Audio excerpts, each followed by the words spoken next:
Debate.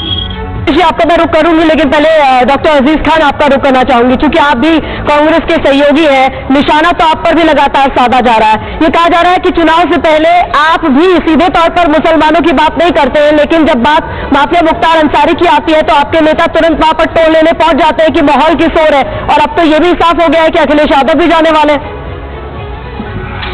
देखिए प्रतिभा जी, मेरे ख्याल से 10 मिनट का डिबेट चल रहा है। डिबेट का सही दिशा तय नहीं हो पाया। हम बार बार एक ही बात कह रहे हैं कि 10 साल का लंबा वक्त होता है। माननीय मोदी जी ने कहा था मुझे 60 महीने दे दो, मैं नक्शा बदल दूंगा, सब कुछ बदल दूंगा। हालात बिल्कुल बदल जाएंगे, वो चाहे वो युवा हो, चाहे वो किसान हो और चाहे बेरोजगार हो। आज क्या हुआ? 10 साल हो गए, अब अपनी उपलब्धियों पर कोई बात नहीं हो रही है, उस पर चुनाव की कोई तैयारी नहीं, उस उपलब्धि पर कोई बातचीत नहीं हो रही है। क्यों? हम जानना चाहते हैं माननीय प्रधानमंत्री महोदय अपनी उपलब्धियों का बखान क्यों नहीं करते? देश की जनता को बताएं कि मैंने नौकरी दी, 20 करोड़ नौकरी दी। तो हिंदू मुसलमान नहीं रहा आपकी नजर में? अरे आ रहा हूं ना, आ रहा हूं, मुद्दे पर ही रहिए ना मुसलमान कहां से? मैंने कहा एक बात प्रतिभा जी समझ लीजिए, इनके पास हिंदू और मुसलमान के अलावा कुछ है ही नहीं। सिर्फ नफरत की बात करो, भाई को भाई से जुदा करो, पड़ोसी को पड़ोसी से जुदा करो। आपके नेता मुख्तार अंसारी के घर क्यों जा रहे हैं? इनका ट्रम्प कार्ड है, सुनिए मेरी बात, सिर्फ ट्रम्प कार्ड करने जा रहे हैं, उसके पीछे कोई और नहीं है। अरे भाई सुनो ना, सुन लो प्रतिभा जी, आप तो बहुत जवाब भी दीजिए ना फिर। आ रहा हूं ना, मैं उसी बात पे आ रहा हूं। हाँ। भाई इनके पास ट्रम्प कार्ड यही है, धर्म कर्म की बात करते हैं। हम कह रहे हैं धर्म आस्था का विषय होता है, हम धर्म की बात चाहते हैं, हमारा वो निजी विषय है। देश से जो आपने वादा किया था उसको आप पूरा कब करेंगे? अब आप कह रहे 2047 में करेंगे। 10 साल में आपने लाके बेरोजगारों को रोड पे खड़ा कर दिया। 47,700 किसान आत्महत्या कर गया।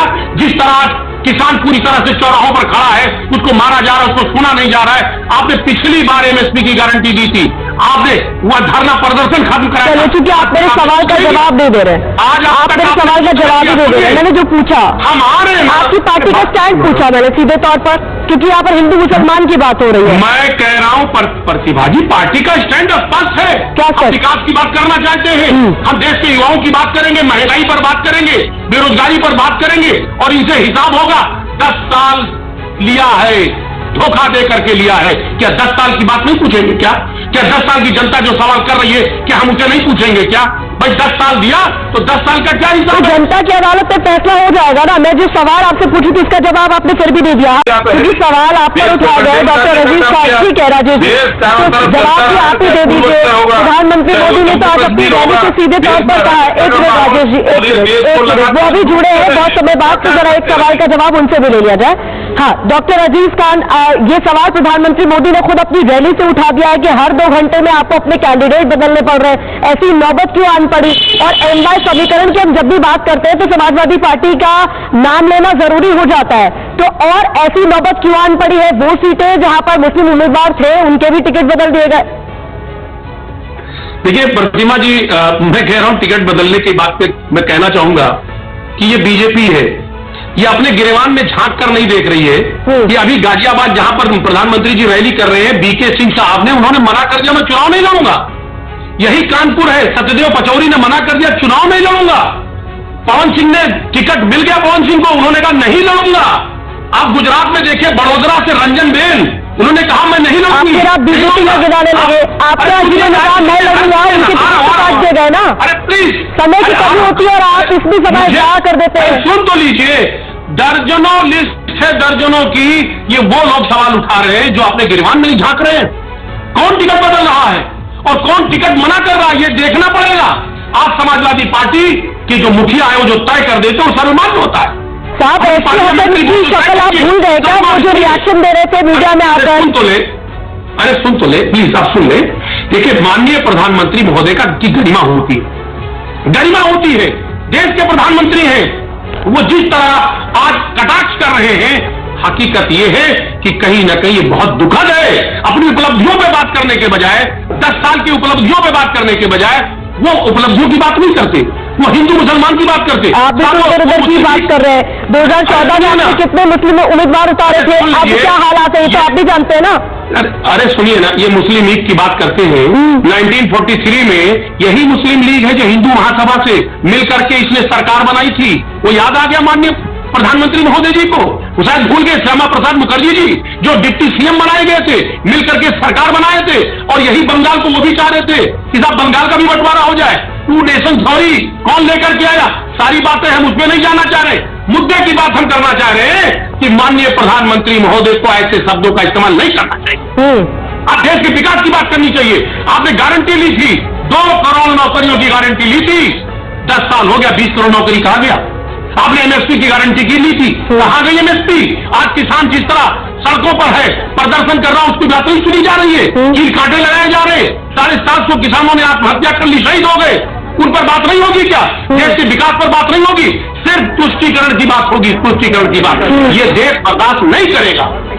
आज बड़ी बड़ी बातें हो रही है, टीवी चैनलों पे बैठ करके बड़े बड़े भाषण दिए जा रहे हैं। हकीकत यह है तुष्टीकरण की राजनीति। आप विकास की बात करिए, महंगाई की बात करिए। जो आज आपने किए थे, गारंटी ली थी, अब फिर गारंटी कह रहे 2047 में करेंगे। 10 साल कम पड़ गया था, आपने तो सिर्फ 60 महीना मांगा था। ठीक है, आज 10 साल मिल गए आपको। ठीक है राजेश जी, मैं आपका रुख करूंगी, लेकिन तो आज उत्तर प्रदेश की अभी बयान कहां से मिला?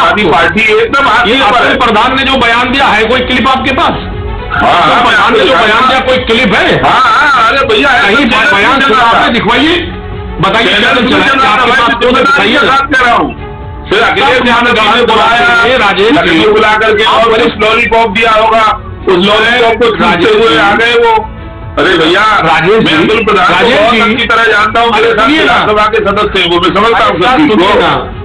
आप वरिष्ठ नेता हैं, वरिष्ठ प्रवक्ता है, कहाँ ये अनर्गल झूठी बातें करते हैं आप? कोई स्टेटमेंट नहीं, समाजवादी पार्टी का हमारा नहीं है भाई। मेरी बात सुनिए, हमारा नहीं, मैं कह रहा हूँ समाजवादी पार्टी में अनुशासन है, कोई अनुशासन झूठा नहीं करता। बता रहा हूँ, सिखा रहे थे जो हमारी पार्लियामेंट्री बयान है उनका, और मुझे माना जा रहा हूँ मैं, और रिकॉर्ड बयान है उनका भाई।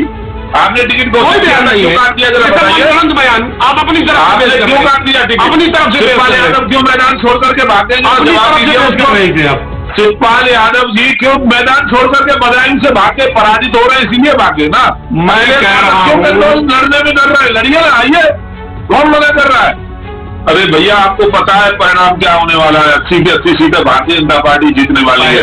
आप इधर उधर की बात करते हैं।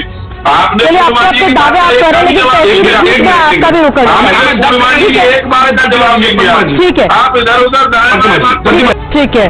बहुत बहुत शुक्रिया आप तमाम मेहमानों का हमारे साथ इस चर्चा में शामिल होने के लिए। तो कुल मिलाकर इस डिस्कशन में एक बात तो साफ हो गई है कि मुसलमान जो वोटर्स हैं वो सबके मन में है, लेकिन मुसलमानों के मन में क्या है ये तस्वीर साफ हो जाएगी जब नतीजे आएंगे। कुल मिलाकर इंडिया गठबंधन को लेकर भी तमाम तरह के सवाल उठाए जा रहे हैं कि गठबंधन के सभी साथी साथ होने की बात तो करते हैं, लेकिन क्या ये सभी एकजुट है, एक साथ है? ये एक सबसे बड़ा सवाल है। फिलहाल अड़ी में इतना ही। कुछ और खबरों के लिए TV9 भारतवर्ष के साथ आप लगातार बने रहिए।